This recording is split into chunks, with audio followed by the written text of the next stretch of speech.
In the summer of 1881, in a hidden shaft near Deir el-Bahari, archaeologists break through the final seal of a cache containing 40 royal mummies. The heir that escapes is 3,000 years old.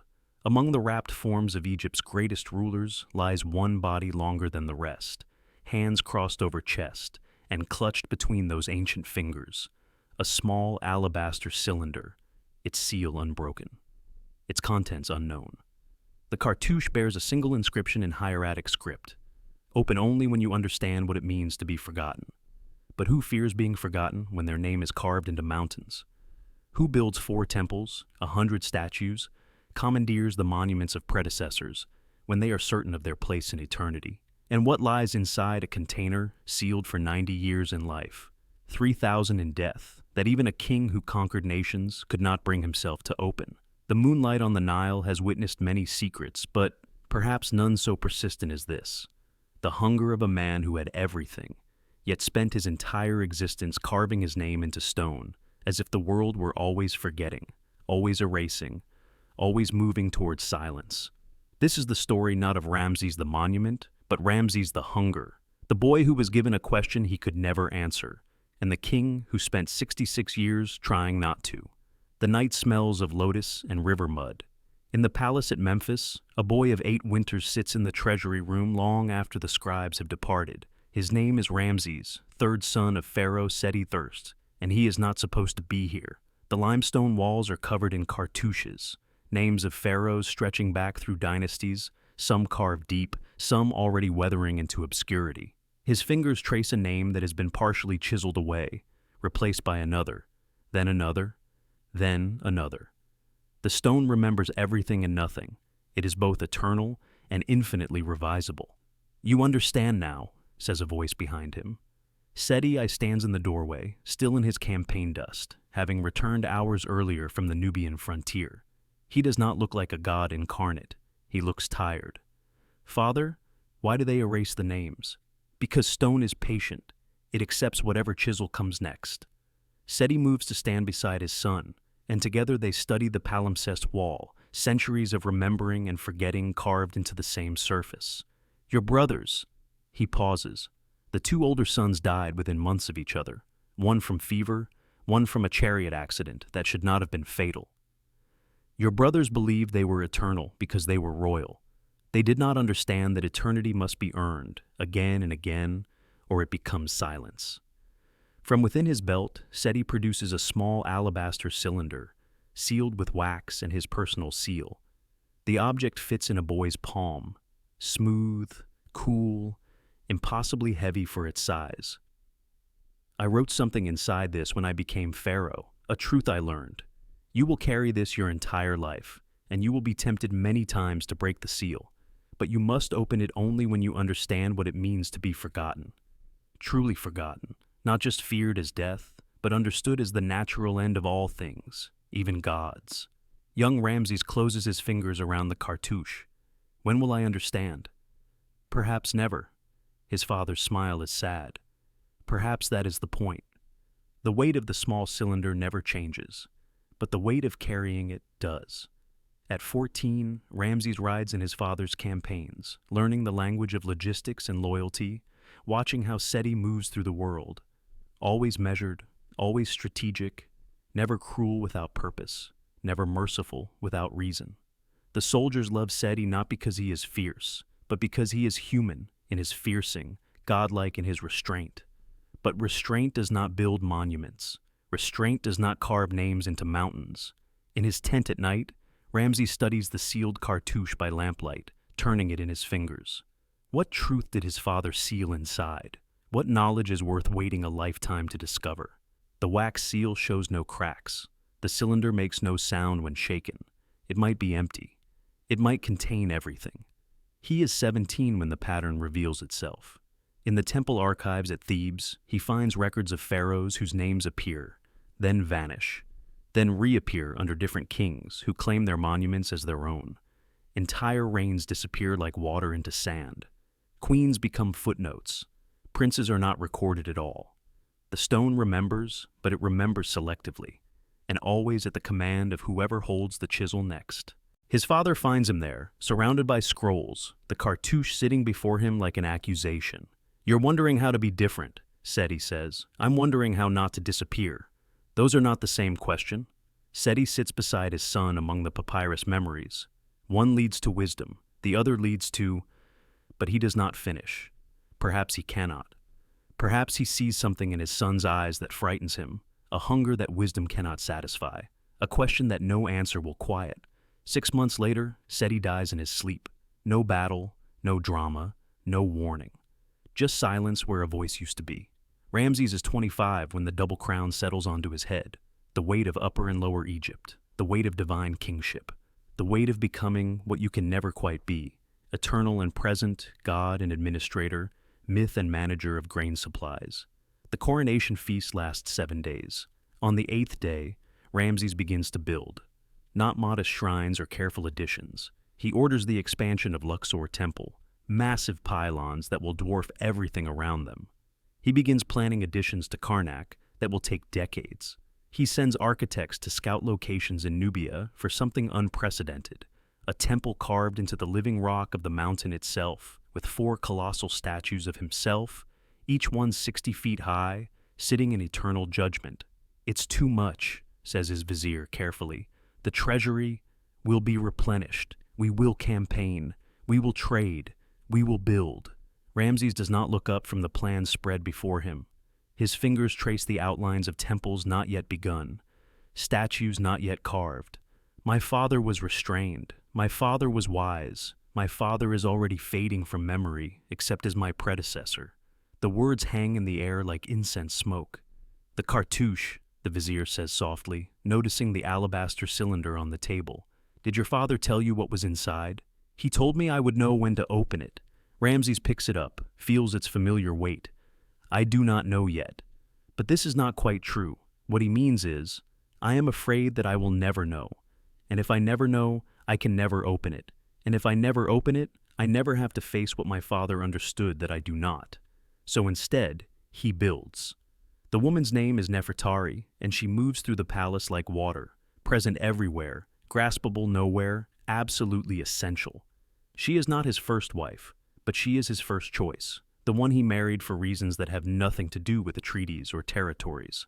"Why Abu Simbel?" she asks one evening, studying the architectural plans. "Why build in Nubia, so far from everything?" "Because far is forever." Ramses stands at the window, looking toward the south where the temple will rise. In Thebes, Memphis, Alexandria, there are other pharaohs' monuments everywhere. New kings will build over mine, but in Nubia, in the rock itself, where there is nothing but stone and sky and river, there I will be first. There I will be only. "You will be alone," she corrects quietly. He turns to look at her. She is not beautiful in the way of statues. Too alive for that. Too present. Eyes too knowing. She sees him, not the crown. She sees the hunger, not the monuments. "Are you afraid of being forgotten?" she asks. It is the first time anyone has asked him directly. His hand moves unconsciously to his belt where the cartouche rests, always, a small weight against his hip. "I am afraid," he says slowly, "of disappearing while I am still alive." Nefertari is silent for a long moment. Outside, the Nile continues its eternal conversation with the banks, carving and depositing, erasing and writing, the way it has for thousands of years before any pharaoh thought to make themselves eternal.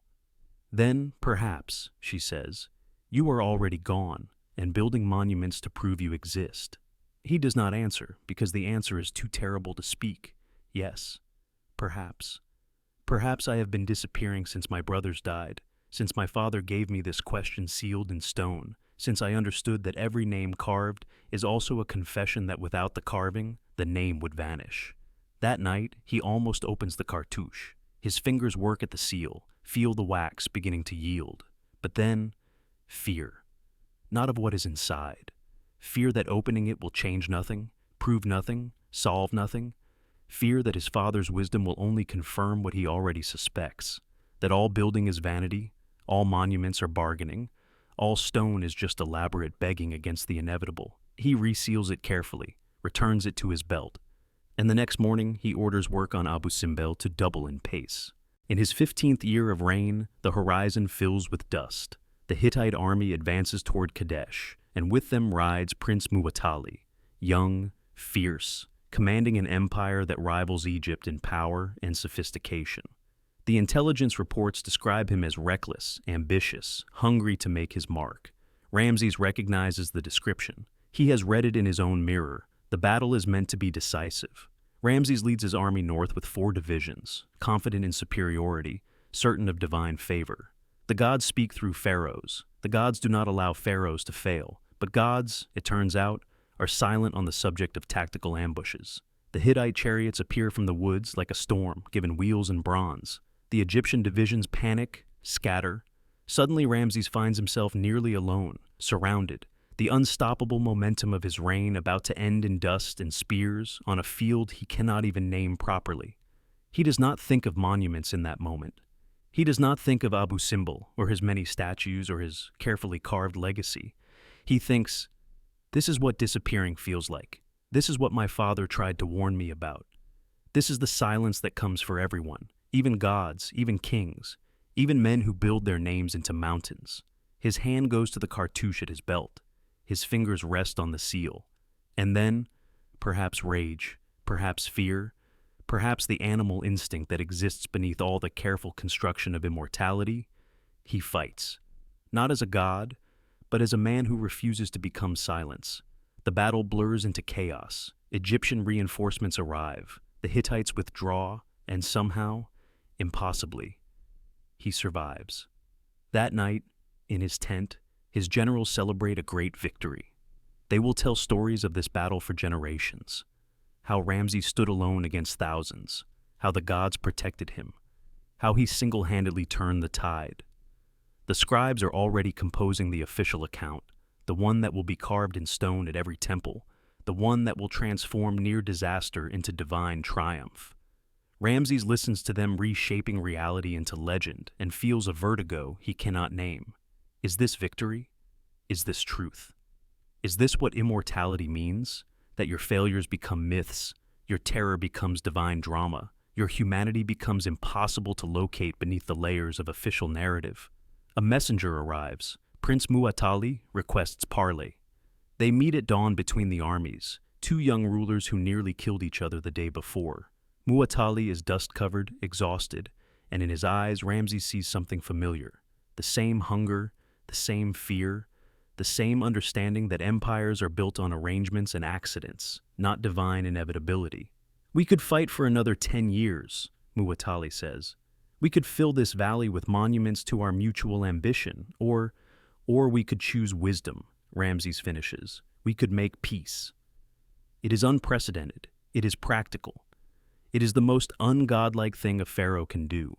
Admit that the other side has equal power, equal legitimacy, equal right to the disputed territories. The treaty they negotiate will be the first of its kind in recorded history, copied in both languages, sealed by both empires, preserved for millennia as evidence that even gods can choose negotiation over annihilation. But standing there in the early light, Ramses wonders, is this growth or surrender? Is this wisdom or the first crack in the monument I am building? Is this what my father meant? Understanding that even divine kings are men who bleed, who fear, who must eventually choose between the story they tell and the truth they live. He does not open the cartouche, but that night he dreams of it opening by itself. And what spills out is not words or wisdom, but sand. Endless sand that buries everything. Every statue, every temple, every name so carefully carved. He wakes in darkness, trembling, and orders work on Abu Simbel to accelerate again. The temple at Abu Simbel takes 20 years to complete.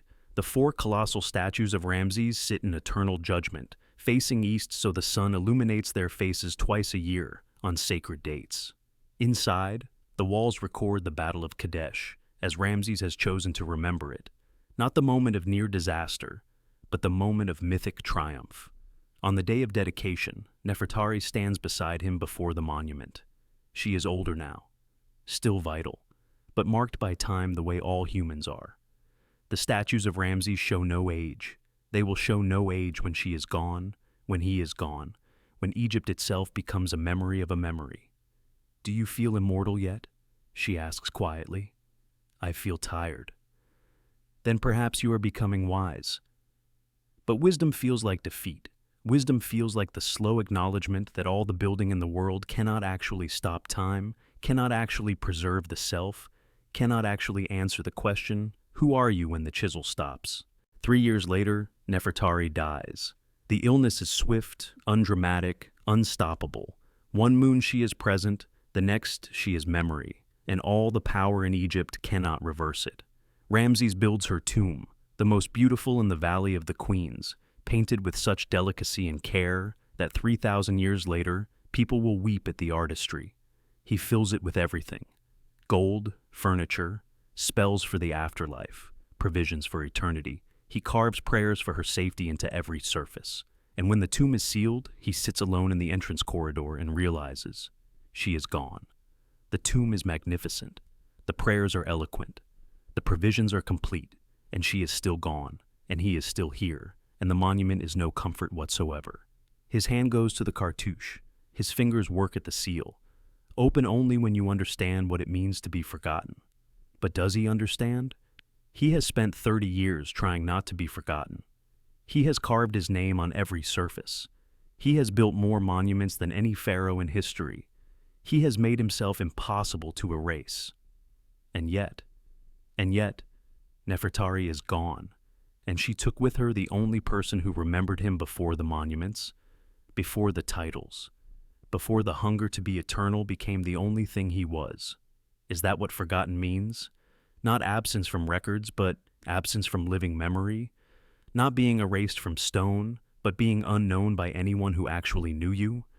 He stands. The seal remains unbroken. He is not ready. Perhaps he will never be ready. Perhaps his father knew this. That the lesson is not in opening, but in carrying the question until the carrying itself becomes the answer. He walks out into the desert sunlight, back toward the palace, back toward the 72 children he has fathered with his many wives, back toward the empire that requires his constant attention, back toward the building projects that continue like a heartbeat he cannot stop. But something has shifted, some certainty has cracked. At 60 years old, Ramses stands before Abu Simbel at dawn and watches the sun illuminate the 4 colossal faces. His face, repeated, eternal, magnificent. The faces show no doubt, no fear, no hunger. They show divine certainty, eternal power, the unbreakable monument.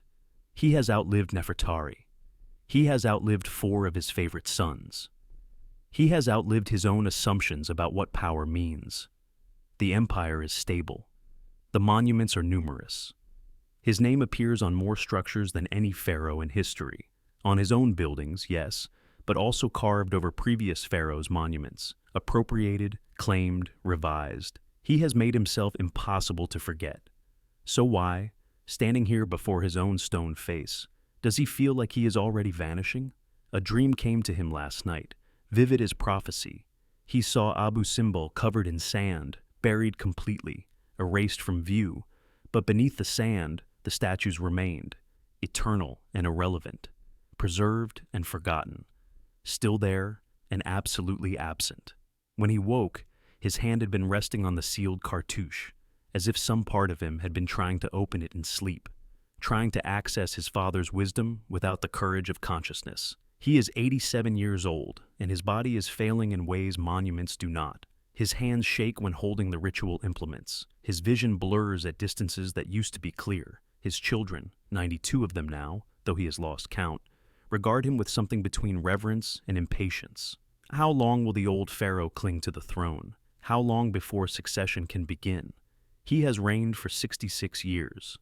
There are adults in Egypt who have never known another pharaoh. He has become not a king, but a condition of reality, permanent, expected, assumed eternal, and yet his body disagrees. His body insists on mortality with increasing urgency. The building continues. Even now, especially now, he orders new projects, renovations, expansions. The workers collapse from the pace. The treasury strains. His advisors gently suggest that perhaps enough monuments have been built. Perhaps the eternal work can pause. Perhaps. It can never pause, he tells them. The moment I stop building, I start disappearing. They look at him with concern that is almost pity. He is 90 years old when he makes his final visit to Abu Simbel. The journey exhausts him. He must be carried part of the way. But he insists. He must see it one more time, must stand before his eternal face one final time, while he still has eyes that work, legs that support him, consciousness that can register what he has made. The four colossi sit as they have for 50 years, unchanged, unchanging, seemingly eternal. Tourists from across the known world come to see them, to marvel, to whisper the name Ramses with appropriate awe. He sits in the shadow of his own monument and feels the weight of the cartouche at his belt, still there after 82 years of carrying, still sealed, still holding whatever truth his father thought he needed to understand. Open only when you understand what it means to be forgotten. And now, finally, with death approaching not as abstraction, but as presence, with his body betraying the myth of eternal Pharaoh, with the understanding that his children will bury him and fight over his empire, and eventually carve their own names over his, if history follows pattern. Now, does he understand? To be forgotten is not to have your monuments erased. To be forgotten is to become monument only, to have the stone self outlive the human self so completely that no one remembers there was a difference, to be so successful at immortality that your humanity becomes impossible to locate. His children do not know him, they know Ramses the monument, Ramses the builder, Ramses the legend who defeated the Hittites single-handedly and made peace and carved his name into mountains. But Ramses, the boy who was terrified of disappearing, Ramses the man who nearly died at Kadesh and rewrote his terror into triumph, Ramses the husband who wept when Nefertari died, Ramses the father who outlived so many sons he stopped counting, that Ramses is already forgotten, that Ramses is already gone. The monument succeeded completely. They made him eternal by making him inhuman. His fingers rest on the seal of the cartouche. He could open it now. He thinks he finally understands what his father meant. But another thought stays his hand. What if I am wrong? What if there is more to understand? What if opening it now is premature, and the real wisdom comes only in death, only in the final silence? Or perhaps his father's wisdom was always this, that some questions are meant to be carried, not answered, that the cartouche was always meant to remain sealed, that the lesson is not in the opening, but in the willingness to live with mystery, with uncertainty, with the hunger for answers that will never quite arrive. He returns the cartouche to his belt, returns to Memphis, returns to the daily work of being Pharaoh, even as his body insists that this work is nearly finished. He dies in his sleep 3 months later, in his 91st year, having outlived nearly everyone who knew him as anything other than monument. His body is prepared for burial with appropriate ceremony. His tomb is filled with treasures, and clutched between his hands, placed there by a son who remembered his father's instruction, is the small alabaster cartouche, its seal still unbroken after 90 years. The inscription still reads, "Open only when you understand what it means to be forgotten." But Ramses never opened it. Perhaps he understood. Perhaps he didn't. Perhaps, and this thought comes 3,000 years later when archaeologists break the seal on the cache at Deir el-Bahari, perhaps the cartouche was always empty, and the lesson was the carrying. When modern scholars carefully, reverently, finally open the ancient cylinder that Ramses held for 90 years, they find inside a single piece of papyrus. The ink faded but still legible. Seti I's handwriting. A message to his son, written when he became Pharaoh, meant to be read only when Ramses understood what it meant to be forgotten. My son, if you are reading this, you have lived long enough to understand that monuments are not memory. They are the confession that memory is insufficient. Every statue we carve is an admission that without the carving, we would vanish. Every name we inscribe is evidence that names alone are not enough. To be forgotten is not to be erased from stone. To be forgotten is to be remembered only in stone, known as achievement, unknown as human. If you have opened this, I hope it is because you have found peace with both, the monument and the man, the eternal and the mortal, the name that persists and the heart that doesn't. But perhaps you never opened this. Perhaps you carried it your whole life as a question without answer. If so, my son, you understood more than I did. Some wisdom cannot be written. Some truths can only be carried. Be at peace. The archaeologists read this and debate its meaning. They write papers. They analyze the implications. They discuss what it reveals about Seti-I's wisdom and Ramses II's psychology. But perhaps the truth is simpler and more mysterious than scholarship can contain. 3,000 years later, tourists still visit Abu Simbel. They photograph the four colossal faces. They whisper the name Ramses with appropriate awe. They marvel at the ambition, the artistry, the sheer audacity of carving divinity into mountainside. And perhaps, in some way that transcends time and stone and the careful preservation of monuments, Ramses achieved what he sought. We remember him. We speak his name.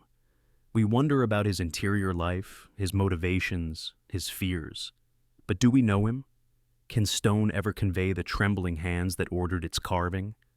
Can monuments ever preserve the question that drove their construction? Can we ever truly know the man who feared forgetting so much that he built his name into mountains, yet carried a sealed question for 90 years because some hunger runs deeper than answers? The moonlight falls on Abu Simbel the same way it fell when Ramses stood there at 60, at 80, at 90, silent, patient, indifferent to human concerns about memory and forgetting. The Nile continues its ancient conversation with the banks, carving and depositing, the way it did before any pharaoh thought to make themselves eternal. And somewhere, in whatever space exists between memory and monument, between the human and the carved, between the question asked and the answer forever deferred, perhaps Ramses still stands. Not before his statues, but beside them, still carrying the weight of a father's wisdom, still learning what it means to be forgotten, still building in the only way that mattered, not toward eternity, but toward understanding. And perhaps that hunger was never meant to be satisfied. Perhaps that question was never meant to be answered. Perhaps the monuments were always beside the point, and the real legacy was simpler and more profound. A son who carried his father's wisdom even when he couldn't understand it. A man who remained hungry even when he had everything. A heart that kept beating beneath all that stone, asking, seeking, building not temples, but the fragile, impossible space where the eternal meets the mortal, and the human insists on presence even in the face of inevitable silence. And somewhere in that space, that thin, mysterious border between what endures and what dissolves, Ramses keeps building, not with stone now, but with the only material that matters. The question itself, forever carried, forever unanswered, forever alive.